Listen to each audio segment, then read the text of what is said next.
आप देख रहे हैं के न्यूज इंडिया। खबर उत्तराखंड में आपका स्वागत है। बुलेटिन की शुरुआत करेंगे कुछ देश के हर गांव केदारनाथ से खबर हम आपको बताएंगे। उपचुनाव के बीच उत्तराखंड की प्रसिद्ध चार धाम यात्रा अपने समापन की ओर है। राज्य सरकार को इस वर्ष की चार धाम यात्रा में रिकॉर्ड श्रद्धालुओं के पहुंचने की उम्मीद थी, लेकिन ऐसा हुआ नहीं। उल्टा इस वर्ष की यात्रा पिछले वर्ष के आंकड़े को भी नहीं छुपाई।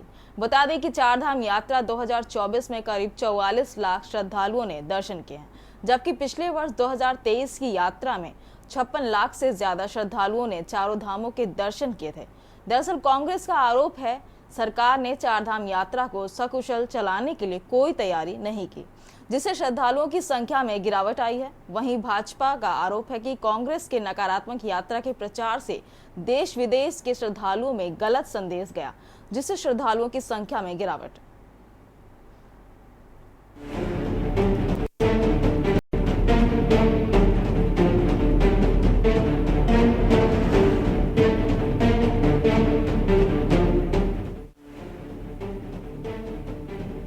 उत्तराखंड की केदारनाथ विधानसभा सीट पर होने वाले उपचुनाव के लिए अब करीब 2 सप्ताह का समय शेष रह गया है। इसको देखते हुए केदारनाथ में भाजपा कांग्रेस के ताबड़तोड़ चुनावी कार्यक्रम होने जा रहे हैं। राज्य के मुख्यमंत्री पुष्कर सिंह धामी से लेकर भाजपा के तमाम वरिष्ठ नेताओं के कार्यक्रम केदारनाथ में आयोजित किए जाएंगे। वहीं कांग्रेस भी अपने स्टार प्रचारकों के कार्यक्रमों की तैयारी में जुट गई है। आपको बता दें कि केदारनाथ में 20 नवंबर को मतदान होना है, जबकि 23 नवंबर को परिणाम घोषित किए जाएंगे। वहीं दोनों ही दल इस चुनावी दंगल को जीतने का भी दावा कर रहे हैं। देखिए, हम जनता के बीच विकास के मुद्दों को लेके जा रहे हैं और हमारे देश के यशस्वी प्रधानमंत्री आदरणीय मोदी जी के द्वारा, प्रदेश के यशस्वी मुख्यमंत्री आदरणीय धामी जी के द्वारा जो विकास कार्य गांव में हो रहे हैं, क्षेत्र में हो रहे हैं, उनसे लोगों में उत्साह है और लोग भारतीय जनता पार्टी की तरफ उत्साह के साथ जुड़ रहे हैं। और आने वाली 20 तारीख को बहुत ही उत्साह के साथ क्षेत्र की जनता मतदान करेगी और भारतीय जनता पार्टी के पक्ष में मतदान होगा और यहाँ से केदारनाथ विधानसभा से भारतीय जनता पार्टी की भारी बहुमत से विजय होगी। देखिए, केदारनाथ उपचुनाव के लिए कांग्रेस पूरी मजबूत है। हमारे कांग्रेस के कार्यकर्ता वहां फील्ड पे जा रहे हैं, लोगों से वार्ता कर रहे हैं, जो लोगों की समस्याएं उनको सुन रहे हैं। जिस प्रकार से भारतीय जनता पार्टी ने केदारनाथ में कोई भी ऐसा काम नहीं किया जिसको हम भारतीय जनता पार्टी की उपलब्धि कह सकें। और जिस प्रकार से वहाँ आपदा आई, आपदा के दौरान कांग्रेस ने अपनी केदारनाथ प्रतिष्ठा रक्षा यात्रा को हमने बीच में रोक दिया था और भारतीय जनता पार्टी के नेता आपदा में जो हेलीकॉप्टर यूज होने चाहिए थे उनका इस्तेमाल अपने परिवारों को केदारनाथ धाम दर्शन के लिए यूज में कर रहे थे। बड़ी दुर्भाग्यपूर्ण घटना है और उनका एक भी मंत्री वहाँ पे नजर नहीं आया। अब हार के डर के मारे मुख्यमंत्री जी ने 5-5 मंत्रियों की वहाँ पे ड्यूटी लगा दी। कांग्रेस जिस तरह से हरियाणा में प्रफुल्लित थी कि कांग्रेस की सरकार बनने जा रही है, शुरुआती रुझानों में उन्होंने देखा कि उनकी पार्टी आगे बढ़ती जा रही है और अचानक जब जो है उनकी पार्टी धीरे धीरे उसकी हवा निकलने लग गई और परिणाम पूरी तरह से भारतीय जनता पार्टी के पक्ष में आया, तो फिर वो चुनाव आयोग पर जो है आरोप लगाने लग गए, ईवीएम पर आरोप लगाने लग गए। तो ये तो उनकी प्रवृत्ति है, ये तो हमेशा हर चुनाव में करते आए। केदारनाथ विधानसभा में भी उनकी स्थिति ऐसी होने वाली है जैसे हरियाणा चुनाव में हुई है। वहीं केदारनाथ उपचुनाव से पहले कांग्रेस के हाथ एक बड़ा मुद्दा लग गया है। दरअसल मौजूदा चार धाम यात्रा अपने समापन की ओर है। राज्य सरकार को इस वर्ष की चार धाम यात्रा में रिकॉर्ड श्रद्धालुओं के पहुंचने की उम्मीद थी, लेकिन ऐसा हुआ नहीं।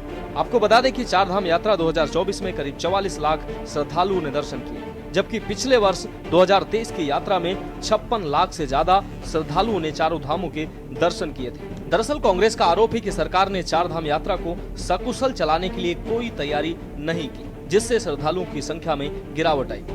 वहीं भाजपा का आरोप है कि कांग्रेस के नकारात्मक यात्रा के प्रचार से देश विदेश के श्रद्धालुओं में गलत संदेश गया, जिससे श्रद्धालुओं की संख्या में गिरावट आई। वहीं कांग्रेस ने इस मुद्दे को केदारनाथ उपचुनाव में भुनाने का भी फैसला लिया है। मुख्यमंत्री जी, आज आप केदारनाथ आए, आपका स्वागत है। आप जितने बार केदारनाथ आएंगे, हम तो चाहते हैं कि आप भगवान के दर्शन करने के लिए बारंबार केदारनाथ आए, लेकिन केदारनाथ और केदारी दोनों करा रहे हैं। अभी मैं अपने जिन साथियों के साथ आ रहा हूँ, वो घोड़े खच्चर वाले हैं, वो बता रहे हैं कि एक पैसा इस बार नहीं कमाया है। यही हाल हमारे दुकान वालों के हैं, यही होटल वालों के हैं। लोगों को परेशानी ये हो गई है कि वो अपना कर्जा जो लिया है, बैंक से कर्जा जो लिया है, उसको कैसे वापस करें। और सड़कों के हाल और जाम के हाल आप ये पीछे देख रहे हैं कि सड़कों के हाल और जाम के हाल क्या हैं। चारधाम यात्रा शुरू होने से पहले हमने सरकार को चेताने और जगाने का काम किया था कि पिछले वर्षों में चारधाम यात्रा में जो अव्यवस्थाएं रही हैं उनमें सुधार किया जाए, लेकिन सरकार ने कांग्रेस की बात को अनसुना किया और उसका खामियाजा आप देखिए। जैसे ही चारधाम यात्रा इस बार शुरू हुई, पहले दिन से ही अव्यवस्थाएं हावी हो गई और आज दिन तक वो अव्यवस्थाएं दूर नहीं कर पाई है सरकार, और इसका खामियाजा स्थानीय व्यापारियों को भुगतना पड़ा। पूरा कारोबार चौपट हो गया। आप केदारनाथ धाम की अगर बात करें, वहाँ पर घोड़े खच्चर वालों से आप पूछ लीजिए, डंडी कंठी वालों से आप पूछ लीजिए, जो होटल चलाने वाले हैं, रिजॉर्ट चलाने वाले, होम स्टे चलाने वाले, सबके सब जो है सरकार से नाराज हैं। वो अपने प्रतिष्ठानों की बैंक की किस्त तक नहीं चुका पा रहे हैं। जो चारधाम हमारी यात्रा चल रही थी, उसमें इस बार जो श्रद्धालु कम हुए हैं, वो थोड़ा बहुत तो आप बरसात के उससे कम हुए हैं, जिससे आपदा वगैरह आ गई थी। तो जब समय आपदा आई थी, थोड़ा सा बारिश का माहौल बना था, तो उस समय माननीय मुख्यमंत्री जी ने वहाँ की यात्रा को रोक के कैंची धाम की यात्रा शुरू कर दी थी, जिससे कि आधा से ज़्यादा जो यात्री हैं वो केदारनाथ न जाके कैंची धाम जा रहे थे, जिससे इस पर वहाँ के व्यापारियों को भी प्रभाव पड़ा, वहाँ के रहने वालों को, वहाँ पे जो मंदिर के आसपास प्रसाद बांटने वाले होते हैं, सभी को प्रभाव पड़ा। कुल मिलाकर उत्तराखंड की आर्थिकी का बड़ा जरिया पर्यटन और तीर्थाटन है। प्रदेश की चारधाम यात्रा से प्रदेश को काफी उम्मीदें हैं। यही वजह है कि सरकार अपनी ओर से हर संभव प्रयास कर रही है, जिससे श्रद्धालुओं की संख्या में इजाफा हो। बावजूद इसके श्रद्धालुओं की संख्या में भारी गिरावट आई। वहीं अब इस गिरावट के पीछे राजनीतिक दल अपने अपने तर्क दे रहे हैं। अब देखना होगा कि इन अनुभवों से सरकार क्या सबक लेती है। Uttarakhand desk report.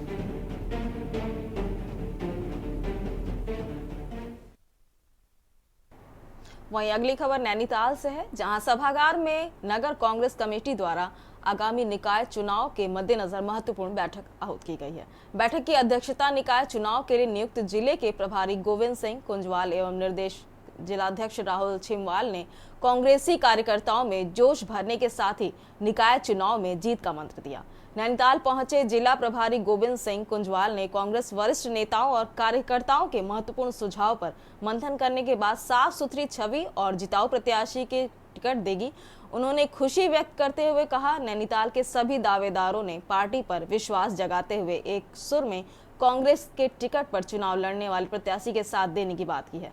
उन्होंने कहा, अध्यक्ष पद के लिए जितने भी नाम अभी तक सामने आए हैं, उन सभी पर गहन मंथन करने के बाद ही पार्टी फैसला लेगी, ताकि नगर में कांग्रेस का नगर अध्यक्ष बनाया जा सके। तो हमारी कोशिश ये रहेगी कि बिल्कुल ईमानदारी के साथ, कोई भेदभाव करे बगैर, और जो जिताऊ कैंडिडेट होगा और जिसका बायोडाटा कांग्रेस का रहा होगा, ऐसे प्रत्याशी को पैनल में हम भेजने का प्रयास करेंगे। और हमारे वरिष्ठ साथियों ने बहुत अच्छे सुझाव भी दिए। मुझे इस बात की खुशी है, जितने भी प्रत्याशी बने हैं उन्होंने एक सुर से कहा कि हम जिसको भी टिकट मिलेगा, हम मतलब खुल करके उसके पक्ष में काम करेंगे और कांग्रेस का चेयरमैन बनाएंगे। ये सबकी भावना थी, इसके लिए मैं उन साथियों को भी धन्यवाद देता हूँ।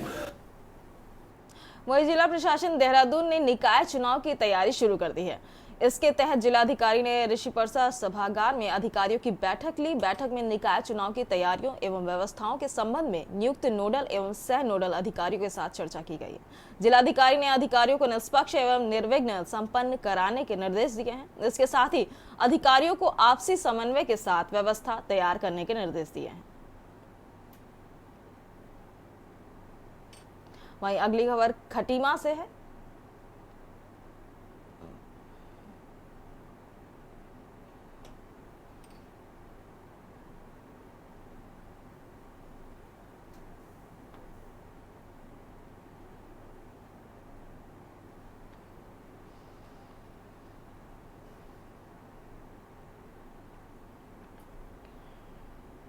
चुनाव की तैयारियों के लिए सबको सचेत किया गया है और जो वहाँ पे ड्यूटीज़ लगी हैं हमारे नोडल ऑफिसर्स की, आरओज़ की, उनकी क्या क्या ड्यूटीज़ रहेंगी, क्या मैंडेट रहेगा, उनको किस तरह से कोऑर्डिनेशन करना है, किस तरह से उनको गाइडलाइंस के अनुरूप अपनी तैयारी पूर्व में ही संपादित करवा लेनी है, इस पर उनको सचेत किया गया है। और ये जो अब इनका रेगुलर मीटिंग है और रेगुलर इंटरेक्शन है हमारे डिप्टी डीओ के साथ और अधीनस्थों का आरओज़ के साथ, वो गतिमान रहेगा।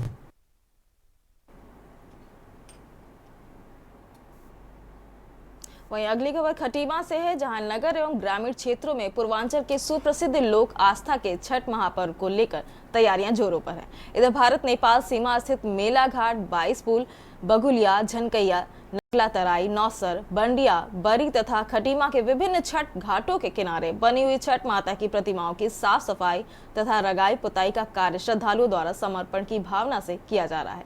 आपको बता दें कि कार्तिक शुक्ल पक्ष की षष्ठी को मनाया जाने वाला छठ महापर्व आज से नहाय खाए से शुरू हो गया है। इसमें महिलाएं 36 घंटे का निर्जला व्रत रखेंगी तथा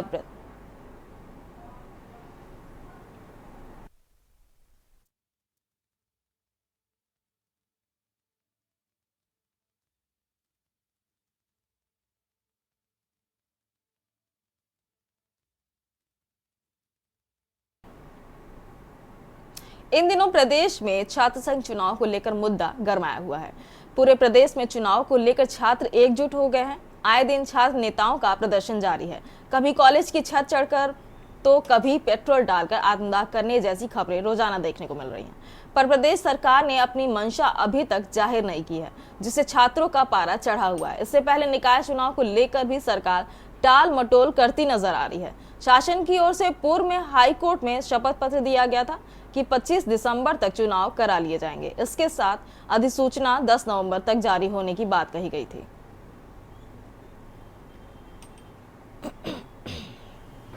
पांचों सीटों में 60 सीटों पर विपक्ष पिछली बार लोकसभा में आ रहा है। केदारनाथ में बुरी तरह हारने जा रहा है। और जहाँ तक छात्रों के चुनाव की बात है, धन सिंह जी जो शिक्षा मंत्री हैं, उन्होंने पूछा है कि वो एक कैलेंडर जारी हुआ था, उस कैलेंडर के आधार पर चुनाव करा नहीं चाहिए, विश्वविद्यालयों की स्वायत्ता होती है। लेकिन धन सिंह जी ने पूछा है कि क्यों नहीं हुए। और दूसरा, कुछ लोग हाई कोर्ट गए और हाई कोर्ट का एक निर्णय आया और सरकार ने कहा, माननीय मुख्यमंत्री छात्रों को आश्वासन दिया कि हम उस निर्णय की विवेचना कर रहे हैं, क्योंकि चुनाव हो जाए हमारा भी मानना है। और अब चूँकि कोर्ट का निर्णय है, छात्र कोर्ट गए हुए हैं। देखो, ऐसा ना सीधी सी बात यह है कि जिन छात्र नेताओं ने इस उत्तराखंड प्रदेश की संरचना करी, ये वही छात्र नेता हैं। हमारे छात्र जो इकाई होती है, हमारी जो महत्वपूर्ण इकाई होती है, प्रधान या फिर हमारे पार्षद या फिर हमारा मेयर, जो बिल्कुल लोकतंत्र की बहुत ही महत्वपूर्ण जड़ होती है, इन्होंने उस जड़ी को काट दिया। मतलब ये पूरी हिटलरशाही धीरे धीरे किस तरीके से दबा करके खत्म कर देंगे इस देश को, इकोनॉमिक रूप से, आर्थिक रूप से उन्होंने बर्बाद कर दिया। ये छात्र ही पहली वो इकाई होती है जो विरोध करती है, समझदारी से विरोध करती है पेपर आउट होने का। अग्निवीर पर यही छात्र विरोध करते थे, आज उस छात्रों की वो आवाज भी खत्म। नहीं, कॉलेज के चुनाव तो होने ही चाहिए, यही तो भविष्य के नेता है। आप देखिए ना, यहीं से तो भविष्य की जो हमारी लीडरशिप है, वो यहीं से तो उनकी जड़ें मजबूत होती हैं।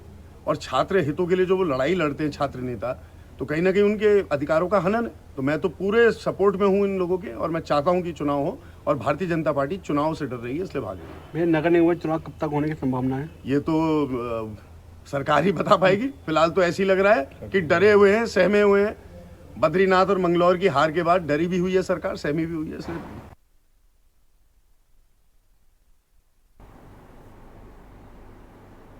छात्र संघ चुनाव की तिथि घोषित किए जाने और आगामी परीक्षाओं की तिथि में बदलाव करने की मांग को लेकर छात्र नेताओं ने कुमाऊं विश्वविद्यालय के प्रशासनिक भवन में जमकर नारेबाजी की।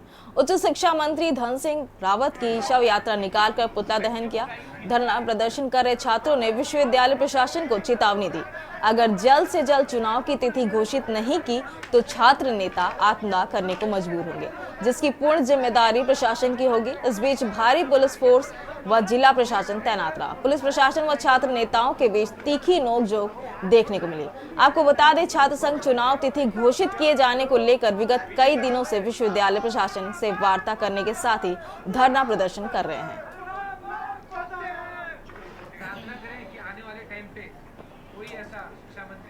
हम एक सरकार को बताना चाहते हैं कि जैसे एक मृत शरीर कुछ बोल नहीं पाता, कुछ काम नहीं कर पाता, वैसे एक जो हमारे शिक्षा मंत्री हमारे धन सिंह रावत जी, वैसे भी हमारे लोग कुछ काम कर नहीं रहे। तो हम उनको दिखाना चाहते हैं कि आप हमारी आवाज़ सुनिए, कुछ इससे भी कुछ फ़र्क पड़ता है तो ये देखिए कि हम क्या कर रहे हैं। आज आपने देखा होगा कि अल्मोड़ा में एक छात्र ने अपने ऊपर आग लगा दी, तब भी उनके कानों में एक सीटी तक नहीं बजी। आज यहाँ इस चीज़ से भी हम कुछ करते तो हम बताना चाहते हैं कि हमारी बातें आगे जाएँ इस चीज़ से। महीने से ज़्यादा हो चुका है कि जहाँ तक का अभी जो हमारी चुनाव की तिथि है वो अभी तक का घोषित नहीं हुई है, और इसमें जहाँ तक की है हमारी सरकार और हमारे कॉलेज और यूनिवर्सिटी की इसमें नाकामी दिखाई दे रही है, जो हमें अभी तक चुनाव की तिथि नहीं आई है। और हमारी यही मांग है कि जब तक हमारे चुनाव की तिथि घोषित नहीं होती है हम यहाँ पे अपना धरना प्रदर्शन चालू रखे हैं।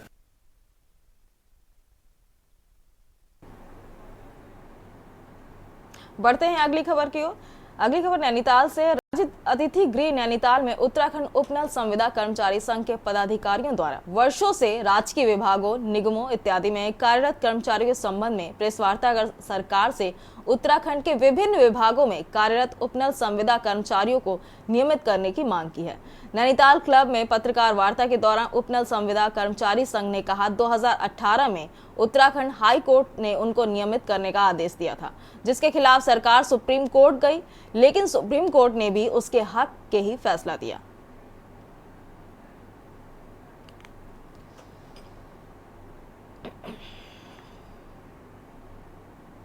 पूरे प्रदेश भर में लगभग 21,000 कर्मचारी हैं और सुप्रीम कोर्ट ने भी इन कर्मचारियों को नियमित करने के लिए आदेश कर दिया है कि जो हाई कोर्ट ने 3 बिंदुओं पे निर्णय दिया है उन्हें लागू किया जाए। अभी सरकार के पास बहुत अच्छा मौका है कि हम कर्मचारियों का एक चरणबद्ध तरीके से नियमित करते हुए सभी को एक खुशियां दी जाए। पूरे प्रदेश भर में एक खुशियों की लहर छाएगी और सरकार के हम जय जयकार भी करेंगे, और इससे ये होगा कि प्रत्येक कर्मचारियों को, जो राज्य के कर्मचारी हैं, उनको अपनी नियमित नियुक्ति मिल जाएगी। देखिए, हमारे पास जो लीगल रेमेडी है वो तो ये है कि अब अवमानना याचिका हम दायर करेंगे। उसके लिए हम लोग एक्सप्लोर कर रहे हैं सारी चीज़ों को, और सरकार को माननीय उच्चतम न्यायालय ने, हमारे उच्च न्यायालय की खंडपीठ ने एक समाधान दिया था कि आप जो इनके लिए डिमिनिशिंग कैडर करके इन लोगों को रेगुलाइज कर दीजिए, और जब ये रिटायर हो जाएं तो उन पदों को आप समाप्त कर दें, कोई दिक्कत। तो लेकिन सरकार, मुझे लगता है कि नौकरशाही पूरी तरह से एडामेंट है, और ऊपर क्या कहते हैं, हमारे माननीय मुख्यमंत्री जी और इन लोगों को भी सही सलाह नहीं दे रहे हैं। तो हमने ये प्रेस वार्ता का माध्यम ही यही था कि हम ये करें, और इसमें स्पष्ट मैं आपको बता दूं कि माननीय उच्चतम न्यायालय ने 2001 में steel authority India national water front में ये कहा था कि लेबर कोर्ट ये अगर डिक्लेयर कर देता है कि एक कॉन्ट्रैक्ट लेबर सिस्टम छद्म धूम आवरण है तो फिर उनको रेगुलर किया जाएगा। तो इस मामले में हमारे इन्हीं के एक साथी संगठन जो है विद्युत संविदा कर्मचारी संगठन में खुद 2017 में औद्योगिक न्यायाधिकरण हल्द्वानी ये निर्णय दे चुका है। वहीं अगली खबर विकासनगर से है, जहां किसान गोष्ठी का आयोजन किया गया, जिसमें क्षेत्रीय किसानों सहित कृषि वैज्ञानिक और कृषि अधिकारी मौजूद रहे, जहां किसानों को फसल की बेहतर पैदावार को लेकर चर्चा की गई। साथ ही किसानों को कृषि ऋण और फसल बीमा के बारे में जानकारी साझा की गई। वहीं दूसरी ओर उन्हें सरकार द्वारा संचालित की जा रही योजनाओं के बारे में जानकारी देने के साथ ही किसानों की कृषि से संबंधित समस्याओं के बारे में भी चर्चा कर किसानों की समस्याओं के जल्द निदान की बात कही गई।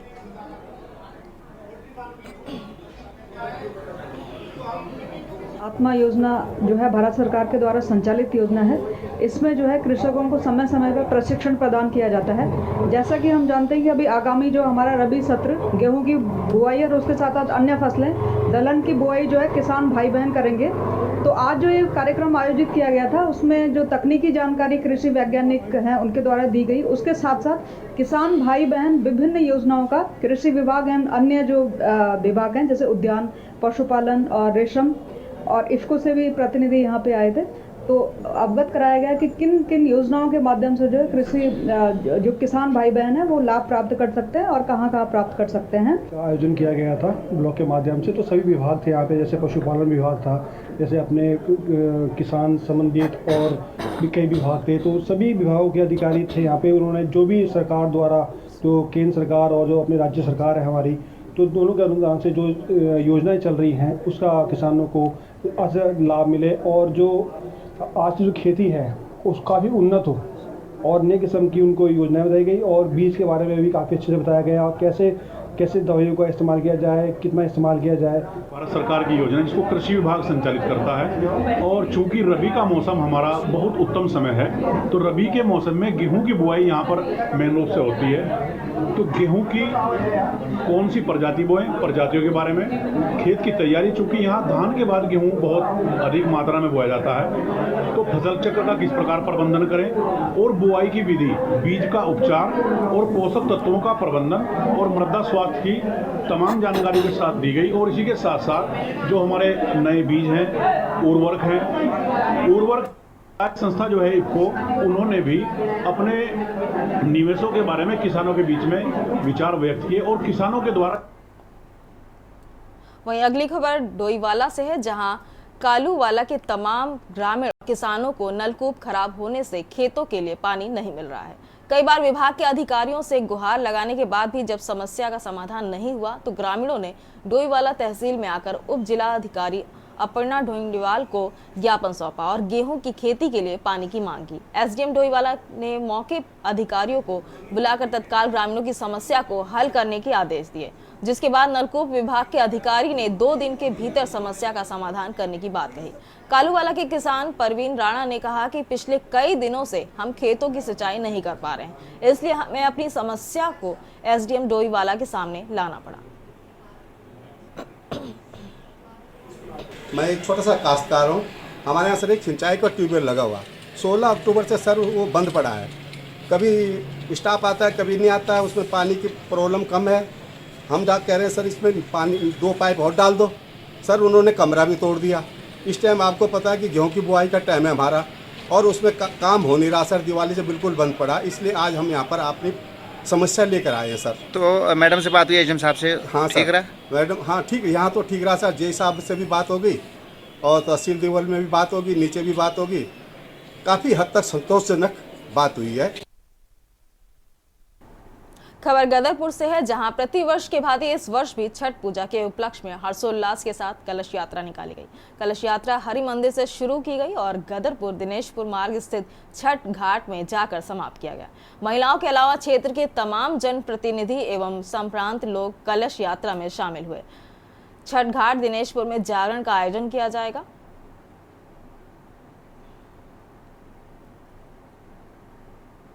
छठ पूजा की समस्त क्षेत्रवासियों को, प्रदेशवासियों को, देशवासियों को मैं बहुत बहुत बधाई, बहुत बहुत शुभकामनाएं देता हूं। छठी मैया सबका कल्याण करें, ऐसी मैं विनती करता हूं। छठ का पर्व पूर्व में सिर्फ पूर्वांचल समाज के लोगों का पर्व माना जाता था, लेकिन आज सर्व समाज पूरे देश के अंदर बड़ी धूमधाम से इसको मनाया जाता है।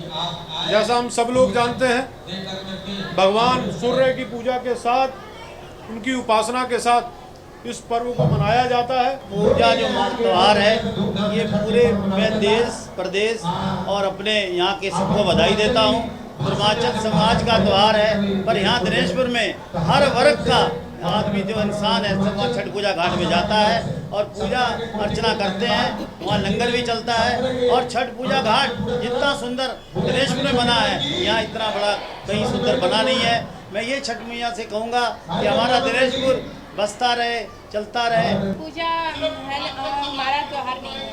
सबसे पहले तो मैं हरियाणा की रहने वाली हूँ, लेकिन फिर भी इस त्यौहार को मैं बड़ी धूमधाम से मनाती हूँ। जब से यहाँ मतलब आए हैं हम भी रहने के लिए, तब से ही इस त्यौहार को मानती हूँ, बड़ी धूमधाम से मनाती हूँ। और ये ज़्यादातर पूर्वांचल लोगों का त्यौहार है, लेकिन आज ये पूरे भारत का त्यौहार बन चुका है। हर मतलब जाति, हर धर्म के लोग इसको बड़ी धूमधाम से मनाते हैं और छठ मैया सबकी ही सुनती है।